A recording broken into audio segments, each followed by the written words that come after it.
CNN announces that we call Florida in the Al Gore column. This is a state both campaigns desperately wanted to win. Stand by. CNN right now is moving our earlier declaration of Florida back to the too close to call column. Weird. 25 very big electoral votes in the home state of the governor's brother, Jeb Bush, are hanging in the balance. This no longer is a victory for Vice President Gore. George Bush, governor of Texas, will become the 43rd president of the United States at 18 minutes past 2 o'clock Eastern Time. CNN declares that George Walker Bush has won Florida's 25 electoral votes. The vice president has recalled the governor and retracted his concession. But this race is simply too close to call. And until the recount is concluded and the results of Florida become official, our campaign continues. Bill Daley, the chairman of the Gore campaign, you just heard it. We're all, I think we can hardly believe our ears. He said, until the results are official and certified in the state of Florida, we are going to continue our campaign. We hope and believe we have elected the next president of the United States.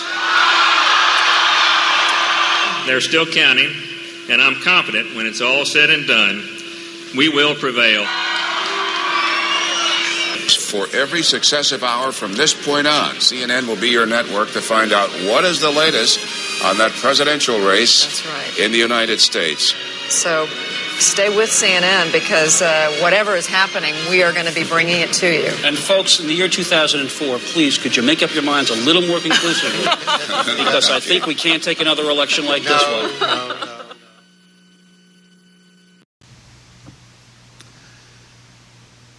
Good evening. Just moments ago, I spoke with George W. Bush and congratulated him on becoming the 43rd President of the United States. And just like that, Al Gore lost the 2000 U.S. presidential election only by 4 electoral votes shy of the number needed to win the presidency, which is 270. So this means George Bush won the 2000 election with only 1 electoral vote more than what was required. And if we look at this specifically, Al Gore lost the state of Florida, which was devastating to him because he only lost by 537 votes. But what if Gore had won in the year 2000? So this is alternate history, but let's look at what would have happened if Al Gore had defeated George Bush. Now, this is hypothetical, but if Al Gore had defeated George Bush, this may have been the map. As you can see, George Bush has lost Florida to Al Gore, and Al Gore has kept his other states that he had won against Bush.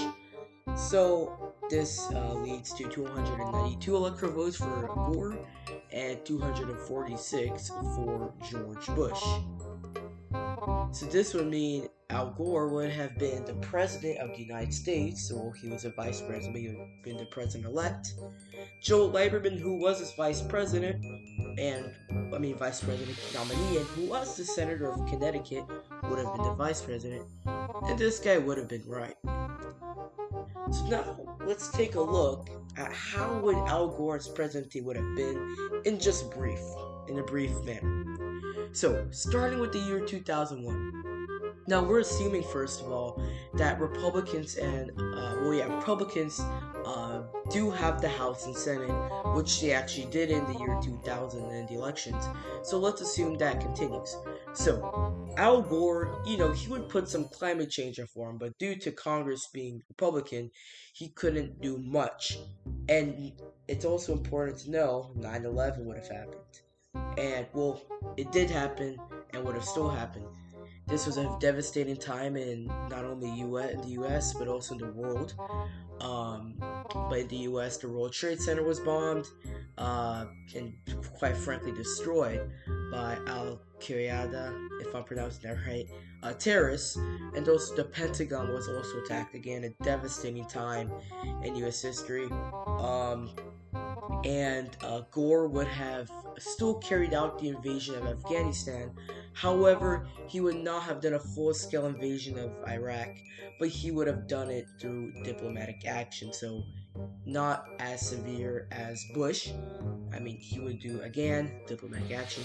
George Bush would have also carried out middle-class tax reliefs. He would have expanded healthcare access. And the big thing to know is he would be big on diplomacy rather than actually fighting wars. And then in the year 2002, these are the midterm years. Democrats gained control of both the Senate and House, with Al Gore rising in popularity because of his diplomacy and 9/11. Americans felt united. Therefore, Al Gore could get more things done. He sought to do more climate change reform, and he started his hunt for Osama bin Laden. In addition, he started doing war funds for schools and teachers, and he established closer ties with Europe and NATO. He also sought for a stronger corporate oversight and continued diplomatic approaches, but also towards Iran and North Korea in addition to Iraq.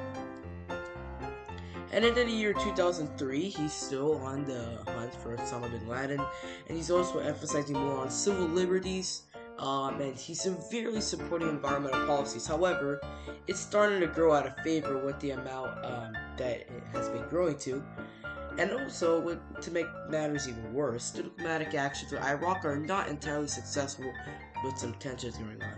And it's also important to note that he's making Medicaid stronger, as well as the Children's Health Insurance Program, or CHIP for and then in 2004, Osama bin Laden was killed. In addition, Al Gore advances diplomatic actions more globally, and for example, this is with the United Nations. In addition, he's going to limit environmental action to gain more moderate appeal, because why? Well, this year's election year. So 2004, Gore's trying to, increase his popularity and appeal to moderates. And looking at his final ratings, 49% of voters disapprove of Al Gore, whereas 48% of voters approve. So, yeah, let's now start with the GOP presidential primary. But this is for the year 2004, assuming, Al Gore won in the year 2000. So, in the primaries, John McCain easily would win here, getting most of the delegates. And now looking at the Democratic primaries, Al Gore was uncontested. Now, here are the presidential candidates. Republican John McCain, who was a senator from Arizona, and some key things to know about him.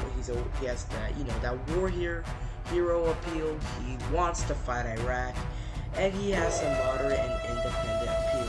So this means he wants to fight Iraq, and this is a growing idea in America, as Gore has considered lots of diplomatic action, but not really has gone far with that. So McCain's like, let's do something, let's fight and let's win.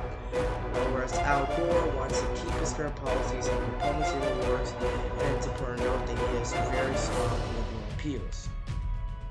So now, who do you think will win?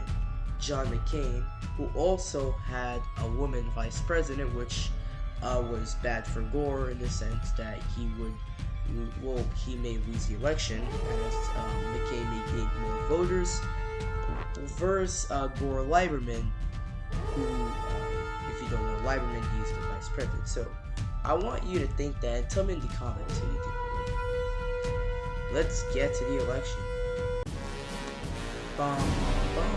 John McCain won. So, looking at the electoral vote numbers, he got 281 electoral votes, whereas Al Gore got 257. Looking at the map once more, Iowa and Florida flipped to the Republicans, whereas New Hampshire stayed Democrat. As for the Senate, Republicans gained the Senate, as well as the House.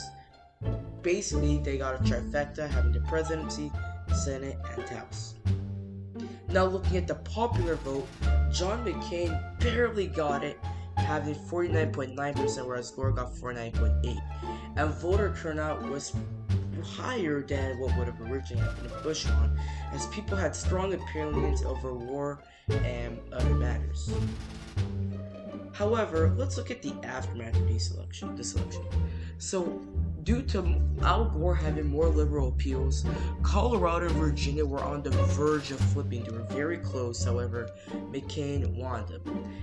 In addition, Democrats established a strong liberal base, as Gore really strengthened those numbers, even in liberal states such as New York and California. However, McCain helped Republicans to gain more independent voters, control both chambers of the Senate, of the Congress, and also McCain becomes Republican to end a 3-term streak of a Democratic president. So that was part 1. If you like this video, like and subscribe, and for part 2, which will come out soon. So yeah, thank you so much for watching, and I'll see you on the next one. Bye.